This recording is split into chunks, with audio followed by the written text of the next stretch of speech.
Nia, kenapa ni tergaru-garu ni? Perasan pula malu lah aku Stilan. Aku tergatal lah. Lepas tu kan, bila cuaca macam ni lagi pertama gatal sebab berpeluh kan. Lepas tu kulit aku ni jenis kulit kering tau. Oh, Bila eczema tu flare up, ya Allah tersiksa rasanya. boleh faham kan? Habis dah tergaru-garu ni kau pakai apa? Alah, pakai lotion biasa je. Tapi biasalah, kejap je hilangnya. Nanti dia datang balik. Betul. Kalau lotion tu dah habis, tak apa jangan risau. Aku ada satu produk yang boleh bantu kau. Inilah dia, Jolly Care Cream. Ni lah, aku pakai ni dah lama tau, Jolly Care. Ni bukan macam lotion yang bagi lega kejap. Jolly Care ni 4-in-1 skin repair. Dia bagi rasa sejuk yang segera, lega gatal, lembab mendalam, serta dia akan support long lasting repair untuk kulit yang selalu kering atau sensitif. Sesuai sangat lah macam kau. Tengoklah, tekstur dia pun ringan dan bau pun lembut je. Tak ada bau-bau menyengat. Betul lah. Tekstur dia ringan, bau dia pun lembut.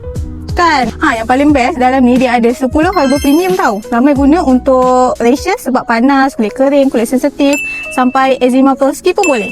Dia memang dirumus untuk bantu repair kulit secara menyeluruh. Bukan sekadar untuk tutup masalah sementara. Kau boleh lah sapu kat tempat yang gatal tu, yang ada merah-merah tu kan. Serius lah. Ni memang dah lama aku cari benda ni untuk repair skin aku tau.